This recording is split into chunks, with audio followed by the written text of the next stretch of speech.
Hello, my name is Farah Guerrero, and you are listening to the Blue Hour on CITR 101.9 FM at the University of British Columbia in Vancouver, Canada.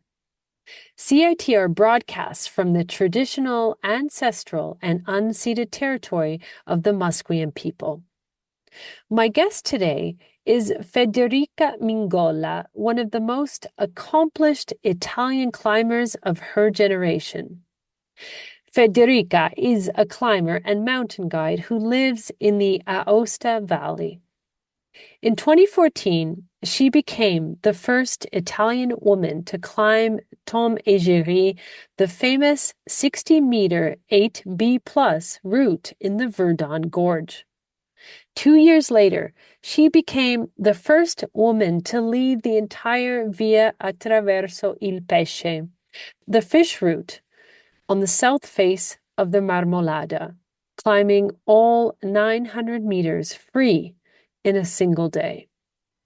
In 2023, she completed Hotel Supramonte in Sardinia, an 11-pitch route with difficulties up to 8B, after 11 hours of climbing. And these are just a few of the achievements from a career that has taken her from difficult sport climbing to some of the great walls of the Alps and beyond. I wanted to mention them because Federica is remarkably humble in the conversation you are about to hear. I interviewed her on August 18th at my home in Aosta, Italy. Sitting together in my small orange kitchen, she brought her baby with her, so from time to time you will hear another little voice in the room. It became a very open and spontaneous conversation about climbing, uncertainty, freedom, ambition, motherhood, and what it means to keep evolving. Here is my conversation with Federica Mingolla.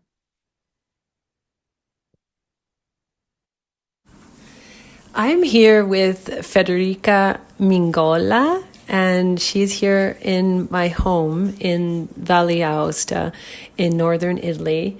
And we are going to talk about her life now and her life as a climber and also as a new mother of a young, beautiful girl named Aurora, 3 months old.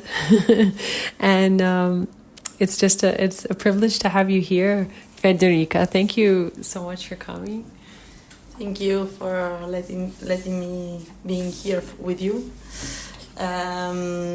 We are in two today. Yeah. And so baby is part of the interview too. So make noise, please. This will sound good on radio. I wanted to ask you, because I went climbing with you yesterday. It was a very special moment in my life because not only are you very well known, not just in Italy, but around the world, because I was watching videos of you, a lot of videos of you climbing, and it's just by chance. Life sometimes gives you these spontaneous moments, and I got to climb with you yesterday in a beautiful spot, and I got to see the whole Valle Aosta once I made, did the first route. And you said something when I had come down that climbing is more than a sport. Why do you think that? I think climbing is not just a sport because when you start climbing, you're not just training for performances and for projects like usually in a sport you do. It's also traveling, knowing new people every time you climb somewhere. It's about falling in love every time with different kind of climbing, for example, different rocks, different way of approaching the climbing, so big walls, cracks, hand jamming. There are many ways to climb a rock, let's say. and there are many ways to approach your life as a climber. So you can decide to be indoor climber, or I don't know, a climber who wants to travel all over the world, or to climb just in the free time you have. So it's really a lifestyle, because you can choose also which life you want to do as a climber. Yeah. And so when you mean lifestyle, is it something deeper, maybe a little philosophical in a way? Yeah, also obviously it's also something deeper, especially for me, I mean, because when I started climbing, for me it was just a sport, because it was something I wanted to do in the free time after school. But then I discovered that it was not just a sport, because I deeply felt in love with that, and I was basing all my life according to climbing. So everything I was doing, it was for kind of way was to reaching a goal in climbing, or feeling alive in climbing. And for me, still when I'm kind of sad, or I don't feel I'm doing something in my life, let's say, I think about how many walls I climbed. I think about I'm still in love with climbing, and so I have something really big in my hands. That it's not just like a project I've completed, but are something I have in my heart. No, it's a really love story. It's a love story, and I felt that with you. But there's something that you talk about climbing, and I think it has some parallel to life. The idea that we are naturally instinctive and we're spontaneous, and on the rock you have these moments where you may not even know what you might surprise yourself, maybe. Do you feel that there is something about climbing that feels similar to the way we live, like life is like a metaphor? Yeah, a kind of I don't know, metaphor for life in a way. I think that, yes. I think life it's a metaphor of climbing, or climbing is a metaphor of life. Because think about when you try a route, and you are like projecting this piece of rock and trying to climb in free climbing a little piece of rock that is not useful for if you think about it in life, it's not useful to climbing, no? It's only something you want to do. But life, it's the same. Mostly of the things you do are not really useful for other people, are useful only for you because you like it. And so the important at the end is not to do what the other people want you do, but it's to do what you like to do. And in climbing, it's the same thing. So if you like climbing a rock in the middle of nowhere, even if it's not the best route in the world, but it's maybe cheap also, so it's not natural. It's not important other people think about that's not good, no? It's important that you enjoy the process and you enjoy climbing that piece of rock. And in life, if you want to study something that it's not really useful for working, for example, but just for having a culture about it, let's do it. Don't think about maybe if I study philosophy, I want to work with that. No, the important is do that, and then let's see what the life will bring to you. No, because at the end, I always choose. In my life, I always tried not to think about the future, doing my choice, but about what I want to do now, and then I will see what will happen. And I can say it worked, because now I'm doing what I really want to do, and I never thought not to be able to do anything. So yeah, at the end I can easily say, follow your passion, follow what you think it's the best for you in climbing and in life. Now, you describe yourself, at least in one interview, as being in perpetual evolution. I mean, that's just a translation from Italian. Like curious, like But- But do you Did you record this? Yes, I did. And when you hear this later, you'll love it. You'll love the sound of that little baby. Do you feel that climbing has changed with you as you have changed? Yeah, sure. I started like a sport climber, and as I said before, I was just looking for sport and performances at that time, and then I discovered it was so much more. It was so much more in climbing I wanted to discover, and it was outside the gym, not inside. So when I started to fall in love again with the nature, with the mountains, and to approach the nature with the climbing, in that moment I think I started to be another person. Not the Federica that lives in the city, but the Federica that wants to being outdoor. And in that moment, I also decided I had to change my home. So I came in Valle d'Aosta to live. And since that time, I started to approach many different ways of climbing. So I also discovered big walls, so multi-pitch in a medium mountain, let's say, multi-pitch in high mountain, and then opening new route. And all the time I was like doing that little step to do something different. I was changing something in my mind. I was growing, let's say.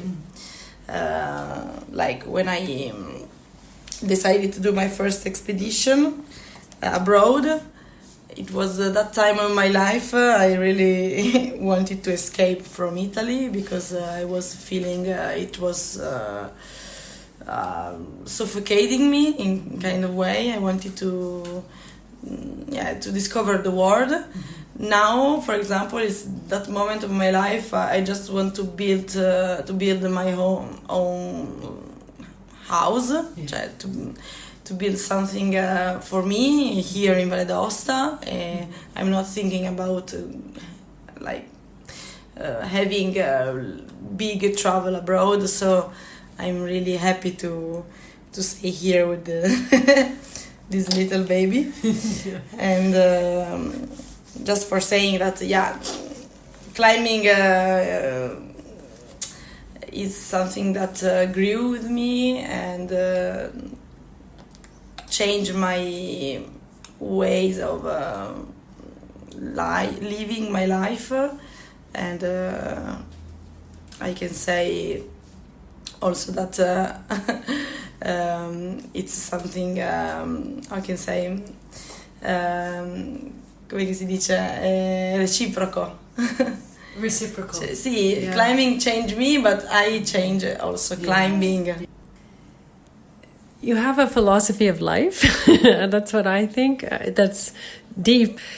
So do you feel that that climbing is that tactile almost sense that we have where we're physically touching the rock, right? How do you feel, because you do many sports, in what way does rock climbing feel a little different or the same, or is it one of everything else that's part of this lifestyle? I think this is something really personal. For me, every time I touch the rock and I'm climbing, I feel like I'm alive. It's the thing I want to do. I think this is the place, no? this is the place I want to be now, and I can be everywhere. The important thing is I'm touching this rock, I'm starting climbing, and even if I'm not in shape, it's not the best moment of my life. It's not important. Important is there is me and the rock, and I'm in love with that.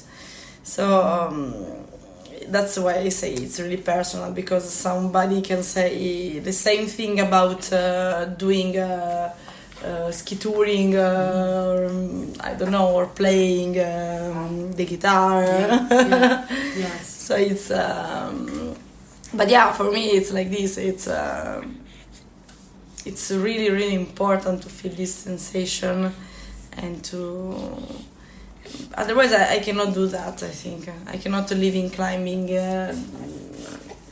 like I can do. I don't know, a day in the swimming pool. No, it's not the same. No, and you were a swimmer before you started climbing.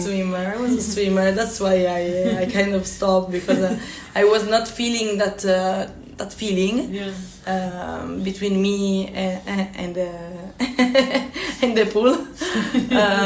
But now, for example, I still go to the swimming pool for, let's say, training. But for me, it's training. When I go climbing, for me, it's not training. It's I'm going climbing. It's something more. Yeah, I think it's a way of life. It feels deep. Trying to go deep into your head as I was looking at some of your recent interviews. That's the feeling I get. Is there's this the sport. You are a pro athlete. We need to ensure that is absolutely who you are. You're known as an athlete, but I think you also, at least what I feel is, as you said, it's the sport is one part of this other big picture, which, as you say, keeps evolving and changing. Exactly. That's why I always say that I don't feel myself like an athlete. I feel like because athletes at the end are people that have a training schedule, have lots of rules. I don't feel I had rules in my life like a climber. I always just followed the instincts and have done what I wanted in that moment of my life. Of course, I trained a little bit, but it was, as I said, a training that I was feeling, and not a training that somebody wrote to me on a schedule. No? Yeah. So that's why I'm not feeling I can say I'm an athlete, but I'm a really passionate climber and mountaineer. And many other things, which maybe we should talk about now, because we've been hearing baby. You are now a mother, and I mean, do you? She is. Yes, she is, and. You know, do you, like you once compared a life without compromise to becoming an island in the middle of the sea? Like, has becoming a mother changed what freedom and compromise mean to you in a way? Like, because this is it's a different world now. Being a mom, you've entered a whole new world. I'm still learning. Yeah. I'm still learning that. When I decided, let's say, to be a mom, I just stopped thinking about the future. I was not already. I never thought about the future, as I said before, a lot. Like I just follow my instinct every time. But this time I had to think about what I'm going through, what I'm doing. Because it's not about me, or it's about someone else now. Yeah. And so I try to think about rationally what my life, in which way my life could evolve. And I just, I just keep climbing. kept climbing in my pregnancy. Yeah. I was so happy about that. Even if many people were thinking or saying, or on social media or in the comments, or even directly, that maybe it was not the best thing to do in pregnancy. But I'm pretty sure that also in pregnancy, as in life normally, you have to do what you feel it's the best for your body, for your mental health, for yourself. Mm-hmm. So I was feeling good in touching the rock, in climbing easy pitch with my high harness. I don't know the name in English, but it's a harness that is made for people who works on the trees. And it's okay also for pregnant, because the baby is not pressed by the harness. So it was safe. I was really happy. And when finally she was in this world with me, I really understood that now was the hardest moment. To try to find a balance again with my life of before pregnancy, before her, and my life that is coming, that is evolving now. But at the end, I can say now she has 3 months, so it's not a long time. We are sharing our life, but I can say now when I go climbing and training in the gym, especially training in the gym, because she's so little, it's difficult to go climbing outdoors if I'm not if I'm not with my partner. That can help me and I can help him. So it's when we are in two, it's better with the baby. So usually I prefer to go climbing indoor with her. But when I'm with her and I'm climbing, I feel like I'm the happiest woman on earth. Really, I feel like I have everything I want. So. And where do you put her? Just beside you when you're climbing? Like are you bouldering in the gym, or? I'm putting her on a crash pad. No. So she can she can look at the holes. She's curious because they are all they are all colorful, no? And she does some tummy time. Tummy time is important. Not for now, because she cannot really, let's say, walk. Yeah, but sometimes she falls asleep. That neck strain. Sometimes she falls asleep. She sleeps 2 hours sometimes. Oh wow! But I feel she's happy when we are outdoors, anywhere we are, in the gym or in the mountains. She's really happy. When we are at home, sometimes I feel like she's a little bit bored.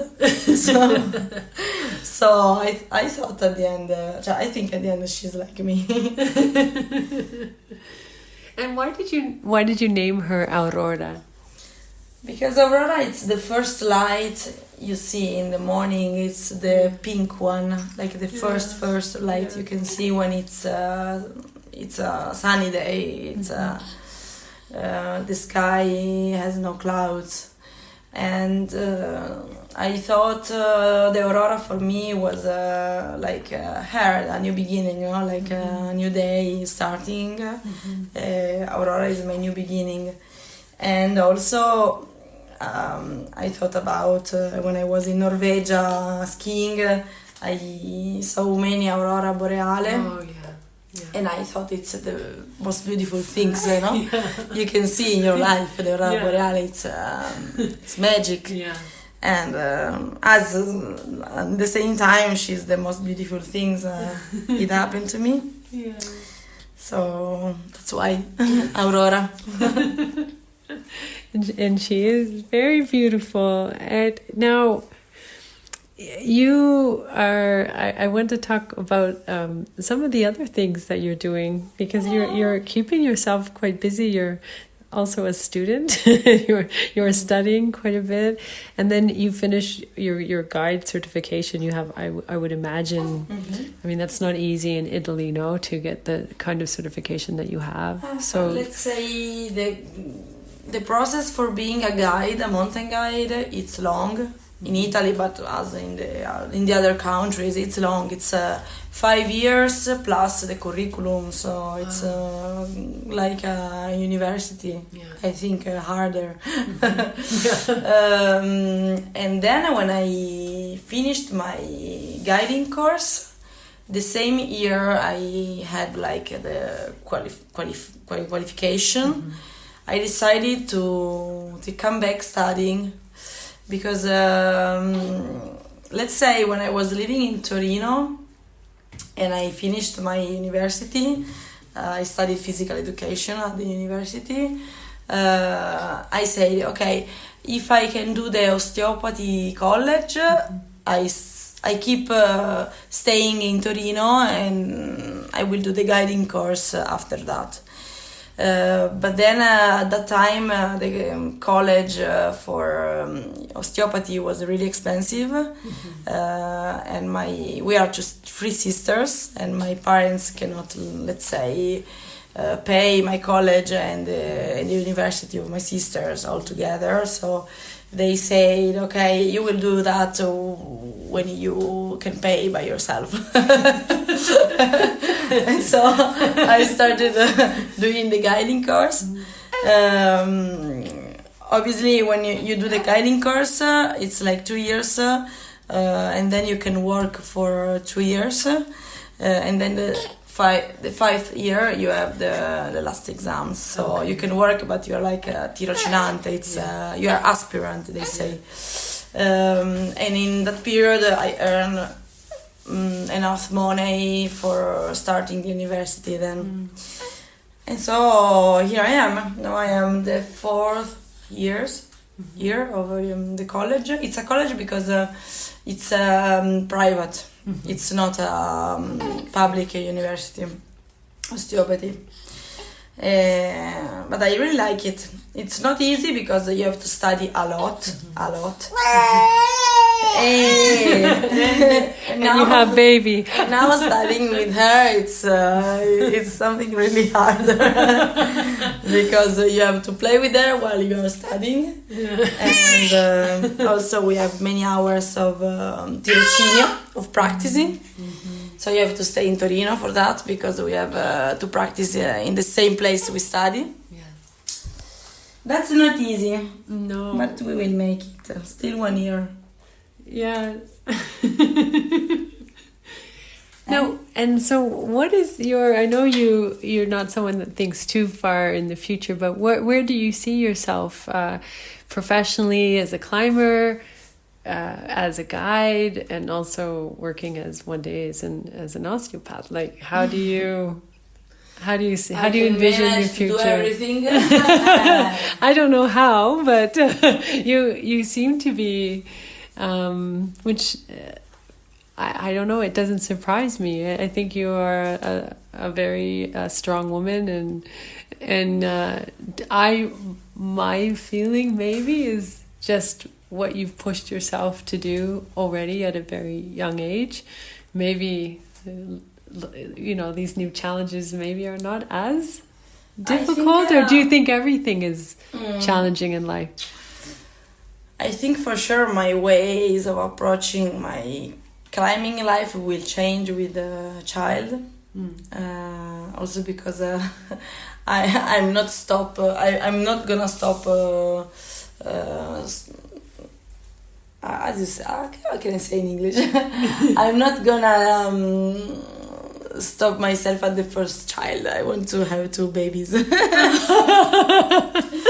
brava. It will be a good challenge to combine everything at the end, no? Like family, climbing, and also I think I won't stop projecting something for me like some multi-pitch or especially opening new route. I really love opening new route. It's Now, like okay, so that's a very good question. Why do you like to open new routes in different places around the world? Like, what is it creativity? Is it because it's curiosity? something you draw. It's something you do. It's a new line. It's your line. It's something you imagine before, and then you go there. You have to plan everything for being there.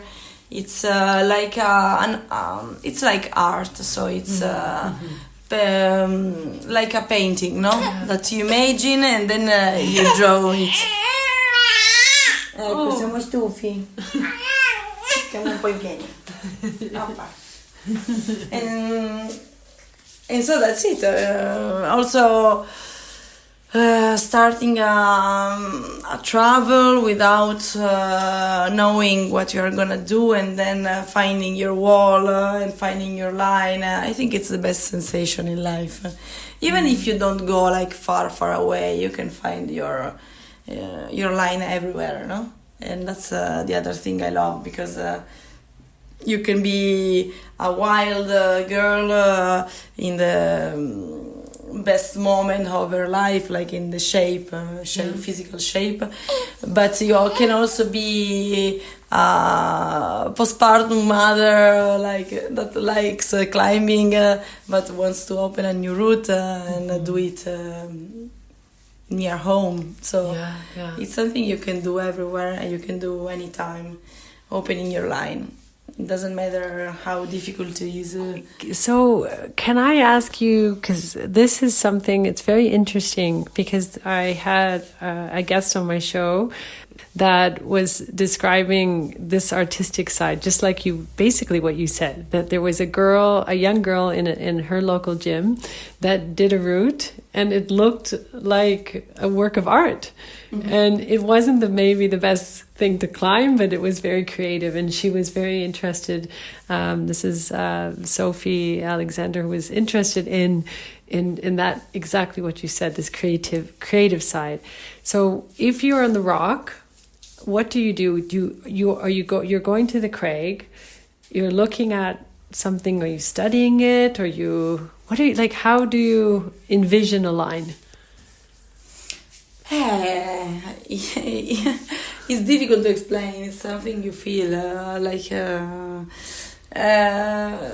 you see a wall and you say, maybe there is nothing, no? Yeah. You have already checked that your line is that one. Sometimes in granite you follow like a system of cracks. Sometimes on limestone you follow like the color of the wall, because if it's more yellow, sometimes it's more overhanging. If it's more gray, sometimes it's less overhanging, more slab. So how you imagine a line, it's something, it's a mix of romantic and also rational things, like knowing really well the rocks, the kind of rocks, the place, your possibility, because if you climb 6B, you're not gonna look at an overhanging wall, you're gonna look at something more slabby. It's a mix of things, I think. And so you're studying it, and then do you take photo? Like how do you actually? How does the dream of something actually become a reality? You can start also from a map, like Google Earth. Sometimes you see a shadow. Oh wow! In Google Maps, you know there is a wall, because the shadow means that there is a wall. Wow. Like it can be a rock wall usually, because if there is the shadow, it's not a pyramid. It's like it's something straight. Yeah. Wow. And then you go that there. happened to me in Greenland, for example. Oh wow. Yeah, or other times, there is a valley with other multi-pitch. You go there, you go look at the multi-pitch already existing, and then you find a place in the world that has no lines, and you decided to open there with you go there usually with a you say binocular. Binoculars, yeah. With a binocular, you look at the wall, you see if there is something on it, you see if there are some holes, and then you take pictures, and you decide to come back with the stuff you need for oops. Baby. Okay. The stuff you need for climbing. Just a little bit of distraction with baby, but that's okay. Okay. Hopla. Yeah. Yeah. Why don't I do that? You should. No, it's okay. We did it. So We made it. yeah. So then are you contacting local people that are making, because there is always a local like climbing association that's going to put the bolts and everything. Yeah, you can look at the guidebook, for example, of local people if there are contact of people that bolt in the area. You can talk with them. You can also talk about ethic they use there. Because the ethic is really important in climbing, even if at the end each climber has his own ethic. Yeah. But if you go, for example, in Republika Czech, in Czech Republic, you cannot put bolts. Yeah. You can only use a kind of camelos they use there that are made with ropes. Oh, okay. Because the rock is a sandstone. It's a sandstone. Yeah. And you cannot you can destroy the rock if you use like our common protection, so that's why it's important to know the ethic, and if you go bolting or opening your lines also without bolts, like in trad style, it's important to know if you can do it, or maybe there is a park, for example, that it's protected. Yes. Like here in Gran Paradiso. Yes, yeah. You cannot go there with a drill and open new lines wherever you want, because there are like birds that are protected by the park, and they are staying like on the walls, and you cannot go there, otherwise they are scared about us, and so they don't do their babies. Yeah, exactly. Their nests. They don't want. Needy. Yeah, the nest. Exactly. The nest. Now, so is it exciting when you envision something, it actually becomes a route? Is the excitement also because you want to climb it? It's exciting because it's something you feel it's yours. It's yours because you imagine it, you dream it, you are there, you are doing that, and then you can also maybe free climb your line. So it's all the process that it made it really important for you. Yeah. And if it's not important for other people, it doesn't matter, because the important is that you really enjoy the process. Okay, and finally, I want to ask you about something that's, well, you are an extraordinary climber, but you're also a woman, and a woman that has done many firsts, ascents, and many things that no one had done before you.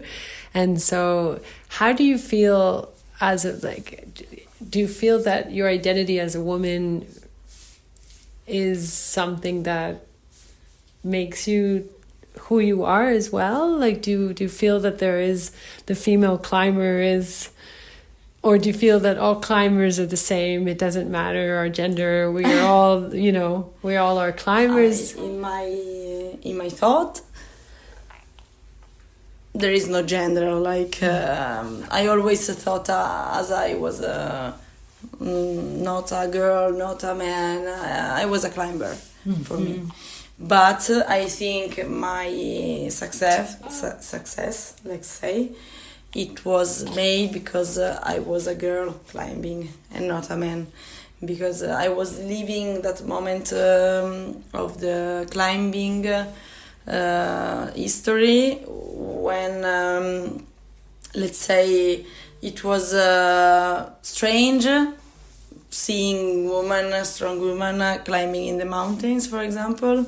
It was new to see young women being alpine guide.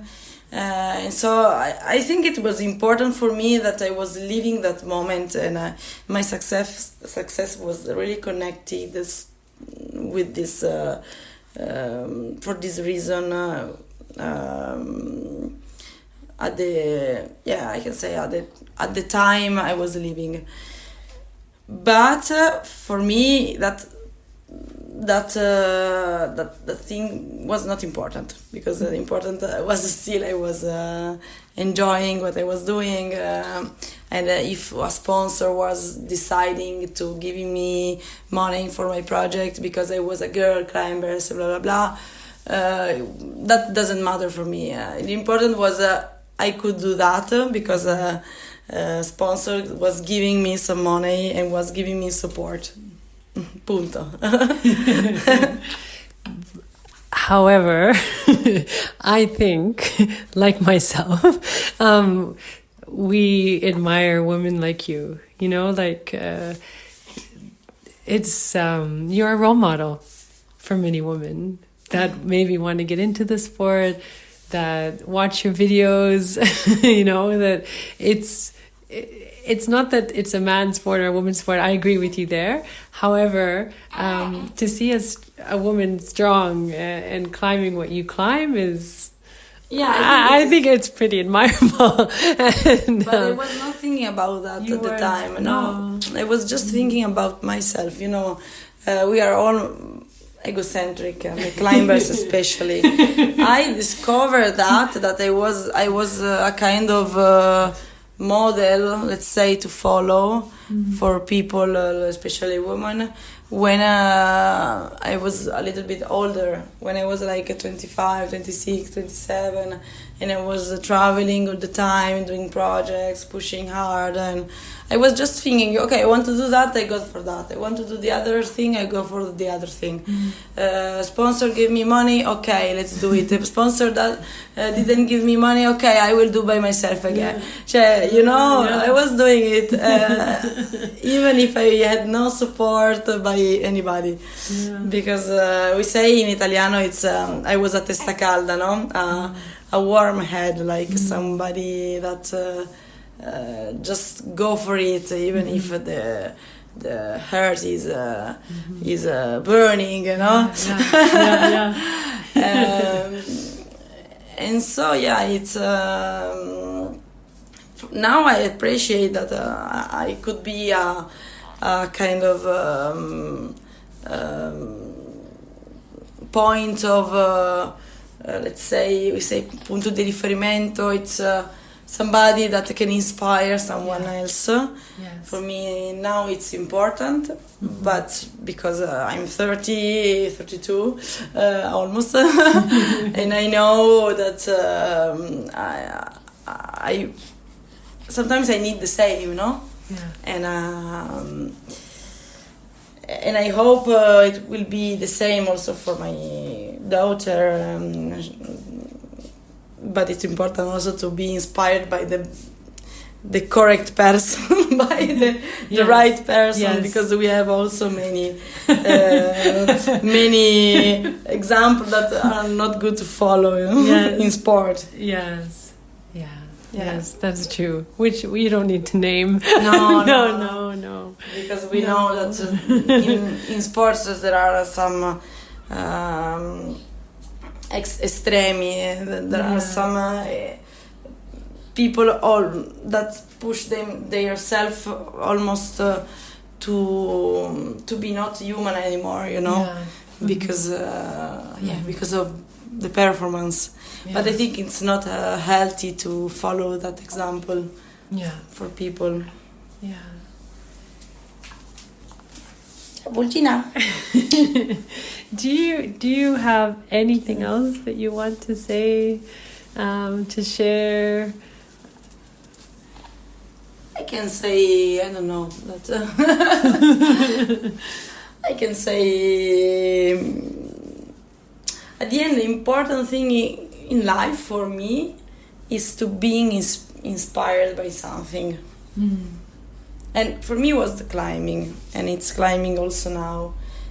For me now it's a kind of climbing a little bit different than before. As I said, it's something shared with my family.